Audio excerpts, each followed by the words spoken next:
আপোনালোকে কেতিয়াবা ভাবিছেনে বাৰু ভগৱান শ্ৰীকৃষ্ণ আৰু ৰাধাৰ প্ৰেম ইমানেই গভীৰ আছিল যাৰ কাৰণে ৰাধাৰ মৃত্যুৱেও ভয় খাইছিল। যেতিয়া ৰাধাৰ মৃত্যুৰ সময় আহিছিল সেই মুহূৰ্তৰ অনুভৱ কেনেকুৱা হ'ব বাৰু?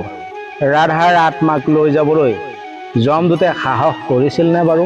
কোৱা হয় ভগৱান শ্ৰীকৃষ্ণৰ 100 গৰাকী পত্নী আছিল, কিন্তু সকলোৰে ভিতৰত ৰাধাই একমাত্ৰ ভগৱন্তৰ প্ৰিয় আছিল। তেনেহলে ৰাধাৰ অন্তিম ইচ্ছা কি আছিল? ভগৱান শ্ৰীকৃষ্ণই ৰাধাক কিয় এৰি যাব লগা হৈছিল? কেনেকৈ ভগৱন্তই প্ৰেমৰ আধা এৰি যাব লগা হৈছিল? ৰাধা আৰু কৃষ্ণ কেতিয়াবা এক হৈ পাইছিলনে? আজি আপোনালোকক এই গোটেইখিনি প্ৰশ্নৰ উত্তৰ দিবলৈ গৈ আছো। ৰাধাৰ এইটো এটা এনে সত্য যিটো সত্য আমাৰ পৰা লুকাই আছিল। এনেকুৱা এটা প্ৰেম কাহিনী যাৰ কেতিয়াবা আৰম্ভ হৈছিল নে সেই প্ৰেমৰ শেষ হৈছিল। আহক আমি জানি লওঁ কেনেকৈ ভগৱান শ্ৰীকৃষ্ণ আৰু ৰাধা একত্ৰ দোলত বান্ধ খাইছিল, কেনেকৈ তেওঁলোকৰ মৃত্যুৰ পিছতো এই প্ৰেম এক হৈ আছিল। যদি আপুনি আমাৰ চেনেলত নতুন তেতিয়াহ'লে ভিডিঅ'টো লাইক এটা কৰিবলৈ নাপাহৰিব আৰু কমেণ্টত ৰাধাৰাণী লিখিবলৈ নাপাহৰিব। আপোনালোকে সকলোৱে জানেই মহাভাৰতৰ অন্তত গান্ধাৰীয়ে ভগৱান শ্ৰীকৃষ্ণক শাপ দিছিল। সেই শাপৰ বলতেই দ্বাৰিকা নগৰী সাগৰত ডুব গৈছিল। ইয়াৰ পিছতেই ভগৱান শ্ৰীকৃষ্ণইও দেহ ত্যাগ কৰিছিল। আমি সকলোৱে ভাবিছিলোঁ এইখিনিতেই ভগৱান শ্ৰীকৃষ্ণৰ কাহিনী সমাপ্তি হৈছে, কিন্তু আচলতে সেয়া নহয়। আমি সকলোৱে জানিছিলোঁ এইখিনিতেই ভগৱান শ্ৰীকৃষ্ণ আৰু ৰাধাৰ জীৱনৰ সমাপ্তি হৈছিল, কিন্তু আচলতে সেইটো নহয়। ভগৱান শ্ৰীকৃষ্ণ আৰু ৰাধাৰ ইয়াৰ পিছতো এক অদ্ভুত প্ৰেম গাথা লুকাই আছে। ইয়াৰ বিষয়ে বহুত কম মানুহেহে জানে। বৰ্ষাবন নামৰ এডোখৰ ঠাই আছিল, এক পবিত্ৰ স্থান। এসময়ত সেই স্থানতেই ভগৱান শ্ৰীকৃষ্ণই সৰুকালৰ লীলা কৰিছিল। আজিও সেই স্থানত বাঁহীৰ সুৰ, সৰুকালৰ শ্ৰীকৃষ্ণৰ ধেমালি অনুভৱ কৰিবলৈ পোৱা যায়। যি বৰ্ষাবনে যুগে যুগে ভগৱান শ্ৰীকৃষ্ণ আৰু ৰাধাৰ প্ৰেম জীয়াই ৰাখিছে। কিন্তু ভগৱানৰ এই প্ৰেম, এই ৰহস্য সেই বৰ্ষাবনৰ পৰা আৰম্ভ হোৱা নাছিল। ইয়াৰ আৰম্ভণি হৈছিল যেতিয়া ৰাধা বুঢ়ী হৈছিল। তেওঁৰ দেহত বয়সৰ ছাপ স্পষ্টকৈ দেখিবলৈ পোৱা গৈছিল, কিন্তু তেওঁৰ মন আজিও ভগৱান শ্ৰীকৃষ্ণতেই লীন হৈ আছে। তেওঁৰ মনে আজিও ভগৱন্তক বুকুৰ মাজত সাঁচি ৰাখিছে। আজিও যদি কোনোবাই বাঁহী বজায় ৰাধাৰ সমস্ত দুখ আঁতৰি গৈছিল। তেওঁৰ মন সুখী হৈ পৰিছিল আৰু মুখত এটা মিঠা হাঁহি বিৰিঙি উঠিছিল, যেন পুৰণা স্মৃতিখিনি পুনৰ ঘূৰি আহিছে। যেতিয়া শ্ৰীকৃষ্ণই মথুৰা ত্যাগ কৰিছিল তেতিয়া ৰাধাই না ক'ৰবালৈ গৈছিল, না কাৰোবাৰ লগত বিবাহ পাশত আবদ্ধ হৈছিল। ৰাধাই অকলে থাকিবলৈ ল'লে। প্ৰত্যেক দিনৰ পুৱা যমুনালৈ গৈছিল আৰু জল অৰ্পণ কৰিছিল। তাৰ পৰা নিজৰ কোঠালৈ ঘূৰি আহিছিল আৰু ভগৱন্তলৈ বাট চাই ৰৈ আছিল। এয়াই আছিল তেওঁৰ প্ৰত্যেক দিনৰ কাৰ্যাৱলী। তেওঁ প্ৰত্যেক দিনেই তেনেকৈয়ে বাস কৰিছিল। ৰাধাই বিশ্বাস কৰিছিল ভগৱান শ্ৰীকৃষ্ণ পুনৰ ঘূৰি আহিব। সেই গাঁওখনৰ মানুহে জনা নাছিল ৰাধা কোন আছিল, ক'ৰ পৰা আহিছে। গাঁৱৰ মানুহে তেওঁক এগৰাকী সাধু মহিলা বুলি চিনি পাইছিল, কিন্তু গাঁওবাসীয়ে জানিছিল ৰাধাৰ সকলো যেই ভগৱানৰ ওচৰতেই অৰ্পিত আছে। এনেকুৱা লাগিছিল ৰাধাই গোটেই জীৱন ভগৱানৰ ওচৰতেই অৰ্পণ কৰি দিছিল। এদিনাখনৰ কথা, ৰাধাই পুৱা যমুনাত জল অৰ্পণ কৰিবলৈ গৈছিল। তেতিয়াই তেওঁ আকাশৰ ফালে দেখিলে সকলো ফালে এক আভাই আৱৰি ধৰিলে। তেওঁৰ অন্তৰখনতো কিবা এটা যেন অনুভৱ কৰিছে, যেন গোটেই ব্ৰহ্মাণ্ডই তেওঁক কিবা এটা ক'ব বিচাৰিছে। সেইদিনা তেওঁৰ ঘৰৰ চোতালত থকা তুলসীজোপাৰ ওচৰত বহি পৰিল আৰু তেওঁ মনে মনে ভাবিলে, মই এতিয়া যোৱাৰ সময় আহি পৰিছে, কিন্তু মই তেতিয়ালৈকে মোৰ জীৱন বিদায় নিদিওঁ যেতিয়ালৈকে শ্ৰীকৃষ্ণই আহি মোক নিজেই বিদায় নিদিয়ে। ৰাধাই ক'লে, মই এই শৰীৰটোৰ পৰা তেতিয়াহে বিদায় ল'ম ভগৱান শ্ৰীকৃষ্ণ মোৰ ওচৰত আহি মোৰ নাম লৈ যেতিয়ালৈকে নামাতে। এই কথা শুনাৰ লগে লগে গাঁৱৰ গঞাই আচৰিত হ'ল। তেওঁলোকে ভাবিলে, ভগৱান শ্ৰীকৃষ্ণই এই মহিলাগৰাকীৰ ওচৰলৈ কিয় আহিব? কিন্তু কোনেও ৰাধাৰ এই ভক্তিৰ অবিশ্বাস নকৰিলে। ৰাধাই গোটেই জীৱন শ্ৰীকৃষ্ণৰ প্ৰেমতেই পাৰ কৰিছিল। ৰাধাৰ অন্তৰত আজিও ভগৱানৰ কাৰণে প্ৰেম আছিল। ইফালে দ্বাৰিকাত ভগৱান শ্ৰীকৃষ্ণৰ অন্তৰাত্মাত শূন্যতাৰে বাস কৰিছিল। সেইকাৰণে কোৱা হয়, সকলো থকাৰ পিছতো মানুহৰ ওচৰত একো বাচি নাথাকে। ভগৱান শ্ৰীকৃষ্ণৰো সেই অৱস্থাই হৈছিল, কিন্তু তেওঁৰ মনতো এক আচৰিত আকৰ্ষণে টানি আছিল। তেওঁ চকু দুটা বন্ধ কৰিলে। লগে লগে ৰাধাৰ মাত শ্ৰী ভগৱন্তই শুনিবলৈ পালে। সেই মুহূৰ্তত ভগৱান শ্ৰীকৃষ্ণৰ অন্তৰত শান্তিৰে ভৰি পৰিল, কিন্তু চকুত চকু পানী আছিল। ভগৱান শ্ৰীকৃষ্ণই সকলো এৰি ৰাধাৰ সেই আমন্ত্ৰণৰ ফালে আগবাঢ়িল, য'ত ৰাধাই তেওঁলৈ বাট চাই আছে। যেতিয়াই ভগৱান গৈ তাত পালে, ভগৱানে দেখি পালে ৰাধাই তুলসীৰ তলত ধ্যানমগ্ন হৈ আছিল। শ্ৰীকৃষ্ণই মাতিলে, ৰাধা। এই মাত শুনাৰ লগে লগে ৰাধাৰ চকু খোল খাই গ'ল। ৰাধাৰ চকু মেল খালে। ৰাধাৰ মুখত হাঁহি জিলিকি উঠিল। ৰাধাই ক'লে, প্ৰভু, এতিয়া মই যাবৰ সময় হ'ল। মোৰ আত্মাই এতিয়া শান্তি বিচাৰিছে। ভগৱান শ্ৰীকৃষ্ণই ৰাধাৰ চকুলৈ চালে। সেই চকুহালত অকল ভগৱান শ্ৰীকৃষ্ণৰ কাৰণে একান্ত প্ৰেম আছিল। না সেইখিনি শব্দৰে প্ৰকাশ কৰিব পাৰি, না লুকুৱাব পাৰিছিল। ভগৱান শ্ৰীকৃষ্ণই ৰাধাৰ হাত দুখনত ধৰিলে। লাহে লাহে ৰাধাৰ উশাহ সৰু হ'বলৈ ধৰিলে, আৰু সেইজোপা তুলসীৰ তলতেই ভগৱানৰ হাতত ৰাধাই নিজৰ আত্মা ত্যাগ কৰিলে। কিন্তু সেয়া শেষ নাছিল। সেই মুহূৰ্ততে এনে এক ৰহস্যৰ সৃষ্টি হ'ল, যিখিনি জানিলে আপুনিও আচৰিত হ'বলৈ বাধ্য হ'ব। ৰাধাই নিজৰ শৰীৰ ত্যাগ কৰিলে আৰু ৰাধাৰ আত্মাই মুক্তি লাভ কৰিলে। কিন্তু ৰাধাৰ অন্তিম শব্দই ভগৱান শ্ৰীকৃষ্ণক তেতিয়াও পাহৰিব পৰা নাছিল। ৰাধাৰ অন্তিম শব্দ আছিল, যেতিয়াই এই পৃথিৱীত প্ৰেমৰ সমাপ্তি হ'ব, তেতিয়াই মই পুনৰ জন্ম ল'ম। মই ঘূৰি আহিম, কাৰণ প্ৰেম আমাৰ জীৱনৰ আটাইতকৈ গভীৰ সময়। সেইকাৰণেই এই প্ৰেমক শেষ হ'বলৈ দিব নোৱাৰোঁ। যি স্থানত ৰাধাই জীৱন ত্যাগ কৰিছিল, সেই স্থানতেই এজোপা গছৰ সৃষ্টি হ'ল। এই গছজোপা এনেকুৱা আছিল যেন সৰগৰ পৰা নামি আহিছে। এই গছজোপা তুলসীতকৈও ঐশ্বৰ্য আৰু উৰ্জাবান দেখিবলৈ পোৱা গৈছিল। সেই গাঁৱৰ মানুহে গছজোপাৰ নাম ৰাধা গছ নামেৰে নাম দিলে, আৰু সেই গছতেই সকলোৱে পূজা কৰিবলৈ আৰম্ভ কৰিলে। কিন্তু কোনেও জনা নাছিল যে সেই গছজোপাৰ তলতেই এটা আচৰিত শক্তিৰ ফলো আছিল। সেই ফলটোতেই ৰাধাৰ দ্বিতীয় জন্মৰ জীৱন লুকাই আছিল, যিটো জানিলে সকলোৱে আচৰিত হ'ব। বহু বছৰ পাৰ হৈ গ'ল। মানুহৰ মনত প্ৰেমৰ পৰিৱৰ্তে বাসনাই বাস ল'লে। সেইটো এনেকুৱা সময় আছিল য'ত মানুহে প্ৰেমৰ অনুভৱ কৰা নাছিল। তেওঁলোকে মাত্ৰ নিজৰ কামনা বাসনাহে পূৰ্ণ কৰিব জানিছিল। তেতিয়াই বৰ্ষাবনৰ ওচৰৰে এখন গাঁৱত এজন খেতিয়কৰ ঘৰত এগৰাকী কন্যা সন্তানৰ জন্ম হ'ল। মাক দেউতাকে তেওঁক মৰমতে নাম থলে ললিতা। ললিতা কোনো সাধাৰণ ছোৱালী নাছিল। তাইক কোনেও নিশিকোৱাকৈ বাঁহী বজাব জানিছিল। তাই যেতিয়া বাঁহী বজাইছিল, গছৰ পাতেও নাচিছিল, চৰাই চিৰিকটিও আনন্দত মতলীয়া হৈছিল।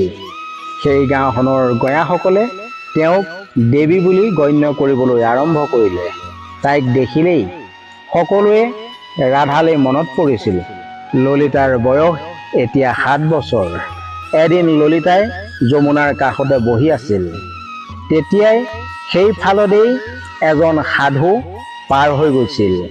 হঠাতে সাধুজন ৰৈ দিলে আৰু ললিতালৈ চাই ক'লে, সেই একে হাঁহি, সেই একে উজ্জ্বলতা। ৰাধা, তুমি আকৌ ঘূৰি আহিলা। ললিতাই সদায় সপোনত এজন নীল বৰণীয়া যুৱকক দেখা পাইছিল। তেওঁ একো নকয়, মাত্ৰ বাঁহীটো বজাই থাকে। সেই বাঁহীৰ শব্দই ললিতাৰ অন্তৰখন কাঢ়ি নিছিল। সেই যুৱকজন অন্য কোনো নাছিল, ভগৱান শ্ৰীকৃষ্ণ আছিল। এদিন পুৱা সময়ত সেই সপোনটোকে দেখিলে। ললিতাই মাকক সুধিলে, মা, প্ৰেম কি? মাকে হাঁহিলে আৰু ক'লে, তুমি এতিয়া সৰু হৈ আছা, তুমি প্ৰেম মানে কি বুজি নাপাবা। ললিতাই মনে মনে থাকিল, কিন্তু তাই অনুভৱ কৰিছিল এই প্ৰশ্নটো যেন আগতে ললিতাই কাৰোবাক সুধিছিল। হ'ব পাৰে আগৰ জনমত। এদিনৰ কথা, ললিতাৰ তেতিয়া 13 বছৰ বয়স হৈছিল। তাই যমুনাৰ পাৰত বাঁহী বজাই আছিল। হঠাতে বাঁহীটোত সেইটো সুৰেই ওলাই গৈছিল, যিটো সুৰ সপোনত তাই দেখিছিল। যেতিয়াই সেই সুৰ বাঁহীত ওলাই আহিল, লগে লগে তাই থকা ঠাইখন দুফাট হৈ তাইৰ সন্মুখৰ মাটিখিনি ফাটি গ'ল আৰু এটা তাৰ পৰা মূৰ্তি ওলাই আহিল। সেই মূৰ্তিটো এগৰাকী নাৰীৰ আছিল। নাৰীগৰাকীৰ হাততো এটা বাঁহী দেখিবলৈ পালে। যেতিয়াই ললিতাই মূৰ্তিটো হাতত তুলি ল'লে, এটা দিব্য শব্দ শুনিবলৈ পালে। তুমি ঘূৰি আহিলা ৰাধা। ললিতাই চক খাই উঠিলে। তাই বুজিবই নোৱাৰিলে তাইক এনেকৈ কোনে কৈছে আৰু তাইক ৰাধা বুলি কিয় মাতিছে। এনেকৈয়ে সময় পাৰ হৈ গৈ থাকিল। লাহে লাহে ললিতাৰ ব্যৱহাৰ সলনি হ'বলৈ আৰম্ভ কৰিলে। তাই জানিব বিচাৰিছিলে। সেই শব্দটোলৈ মনত পৰিছিল। তাই ভাবিলে, মই কিয় জন্ম হৈছোঁ, ৰাধা কোন আছিল, আৰু প্ৰেম, কৃষ্ণ, এইবিলাক শব্দই তাইক কিয় ইমান আকৰ্ষিত কৰে। প্ৰিয় বন্ধুসকল, ইয়াৰ পিছৰখিনি কাহিনীও আৰু আচৰিত ৰহস্যময় আপোনালোকে পাবলৈ সক্ষম হ'ব। আপোনালোকে অনুভৱ কৰিব। ইয়াৰ আগতেই ভিডিঅ'টো লাইক এটা কৰিবলৈ নাপাহৰিব। সেই সময়তেই এজন সন্ত বাবাই হিমালয়ত তপস্যা কৰি সেই গাঁওখনলৈ উভতি আহিছিল। যেতিয়াই সেই সাধুজনে ললিতাক দেখিলে, আচৰিত হ'ল। সাধুজনে ক'লে, বহু বছৰৰ আগতেই ৰাধাৰ চকুত এই চাৱনিয়েই দেখিছিলোঁ। সাধুজনে দীঘলীয়া উশাহ ল'লে আৰু ক'লে, পুত্ৰী, তুমি এই যুগৰ নহয়। তোমাৰ জন্ম বিশেষ উদ্দেশ্যৰ কাৰণেহে হৈছে। ললিতাই সুধিলে, কোনটো জনম আৰু কি উদ্দেশ্যৰে? সাধুজনে আগৰ কথাখিনি মনত পেলাই আৰু ক'লে, আজিৰ সময়ত প্ৰেম মাত্ৰ এটা শব্দহে হৈ থাকি গ'ল। তুমি এই যুগক শিকাব লাগিব সঁচা প্ৰেম মানে কি, সঁচা প্ৰেম কেনেকুৱা। বৰ্ষাবনৰ ওচৰে পাজৰে এটা নতুন যুগৰ আৰম্ভণি হ'বলৈ গৈ আছিল। আচলতে এই কাহিনীটো নতুন নহয়, মাত্ৰ ৰাধাৰ দ্বিতীয় জন্মৰ এটা নতুন কাহিনী আছিল। ললিতা এতিয়া গাভৰু হ'ল। তাইৰ মন অশান্ত হ'বলৈ আৰম্ভ কৰিলে। তাই অনুভৱ কৰিছিল তাইক যে কোনোবাই বাৰে বাৰে মাতি আছে। তাই সদায় যমুনাৰ পাৰত বহি সপোনত দেখা সেই ডেকাজনৰ কথা ভাবিবলৈ আৰম্ভ কৰিলে, যিটো চেহেৰাই তাইক বাৰে বাৰে আমনি কৰি আছিল। সেই সপোনৰ ডেকাজন অন্য কোনো নাছিল, ভগৱান শ্ৰীকৃষ্ণ আছিল। এদিন ললিতাই তাইৰ মাকক কৌতূহলী মনে সুধিলে, মা, কথা নপতাকৈ প্ৰেম হ'ব পাৰেনে? মাকে ক'লে, পুত্ৰী, সঁচা প্ৰেম সেইটোৱেই, একো নোকোৱাকৈয়ে এখন অন্তৰৰ পৰা আন এখন অন্তৰলৈ যোৱাটোকেই সঁচা প্ৰেম বুলি কোৱা হয়। কিন্তু ললিতাৰ মন সেই সপোনত দেখা যুৱকজনৰ কাৰণেই আকৰ্ষিত হৈ আছিল, যাক তেওঁ এদিনো দেখা নাছিল, জনা নাছিল। কোনোদিন ৰাধায়ে তেওঁক লগো পোৱা নাছিল। এদিন সেই সাধু সন্তসকলে তেওঁলোকৰ আশ্ৰমলৈ মাতিলে আৰু ৰাধাক ক'লে, ৰাধা, এতিয়া সময় আহি গ'ল, কাৰণ ভগৱান শ্ৰীকৃষ্ণইও জন্ম লৈছে, কিন্তু তেওঁ ব্ৰহ্মাণ্ডৰ ৰূপত আছে, তুমি তেওঁক বিচাৰিব লাগিব।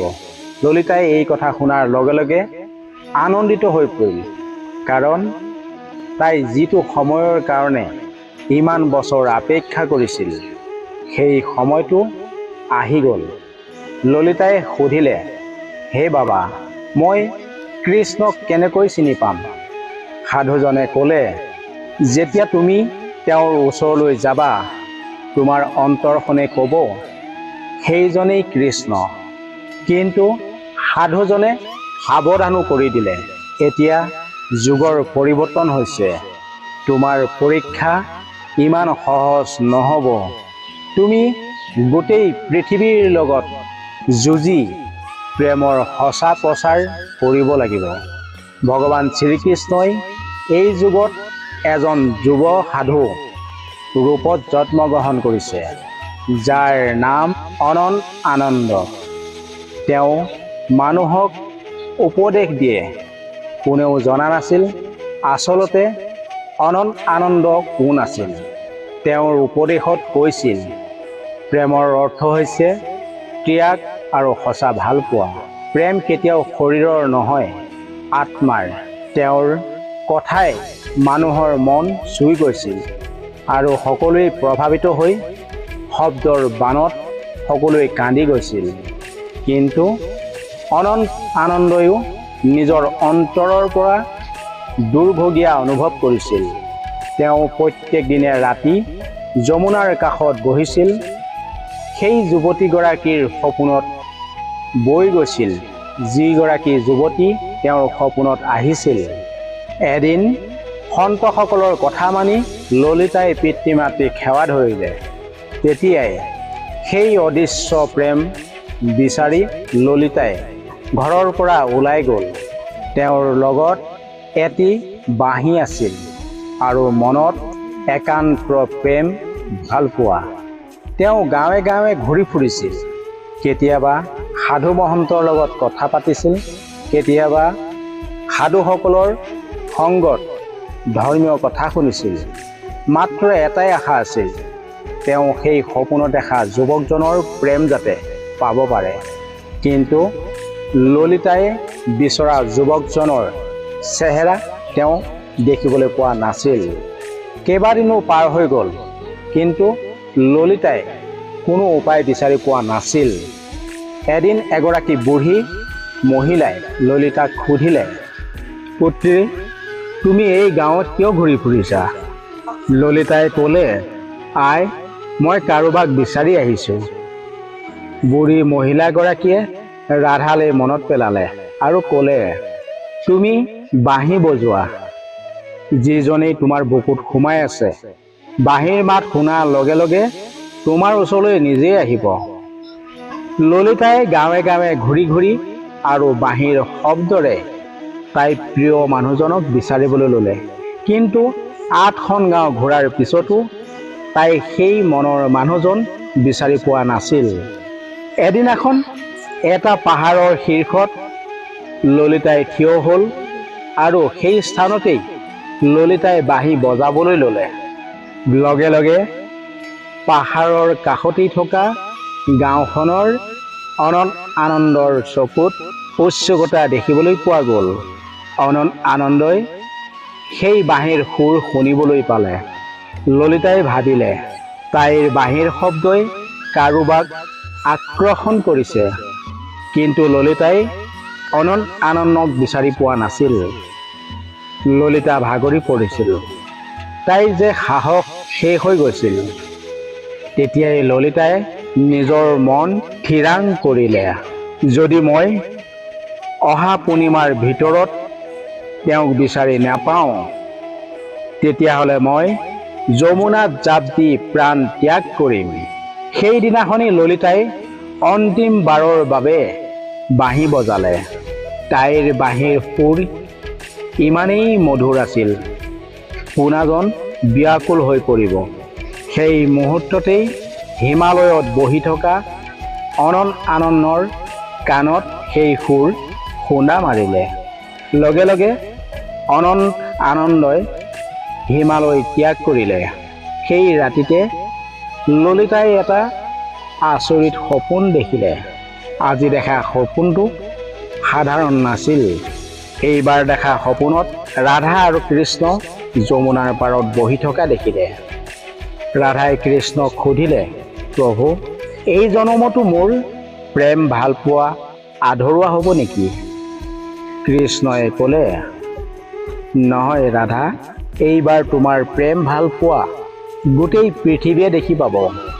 সপোন ভাগিল। এইবাৰ ললিতাৰ মন দৃঢ় হ'ল। এইবাৰ তাই সেই স্থানত পালে, যিটো স্থানত আনন্দ আহিব। বৃন্দাধাম। বৃন্দাধাম সাধাৰণ নাছিল, পবিত্ৰ ধাম আছিল, য'ত ৰাধা ৰাণীয়ে শপত লৈছিল, যেতিয়ালৈকে তেওঁলোকৰ প্ৰেম ভালপোৱা আধৰুৱা হৈ থাকিব, তেওঁলোকে ঘূৰি ঘূৰি সেই বৃন্দাধামলৈ আহিব। সেই সময়তেই বৃন্দাধামত সাধুসকলৰ সভা আছিল, যিখন সভাত আনন্দই প্ৰবচন ব্যাখ্যা কৰি আছিল। ললিতা তাত উপস্থিত হ'ল আৰু দূৰৰ পৰাই ললিতাই আনন্দক দেখিবলৈ পালে। দূৰৰ পৰাই ললিতাই তেওঁৰ চেহেৰাটো চাই আছিল। তেওঁৰ বাক্য শুনাৰ লগে লগে ললিতাৰ মন অশান্ত হৈ উঠিল।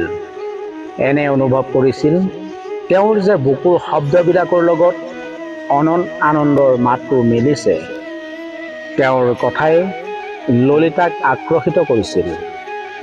সেই সভাত আনন্দই প্ৰেমৰ বিষয়ে ব্যাখ্যা কৰি আছিল। প্ৰেম সেয়া নহয় যিয়ে আপোনাৰ লগত আছে, আপোনাৰ লগত থাকিব। সঁচা প্ৰেমটো বেলেগ। সঁচা প্ৰেম দূৰত থাকিও আপোনাৰ লগত থাকিব। এইখিনি কৈ থাকোঁতেই ললিতাৰ চকু পৰিল। দুয়োজনেই এক মুহূৰ্তৰ কাৰণে থমকি ৰ'ল।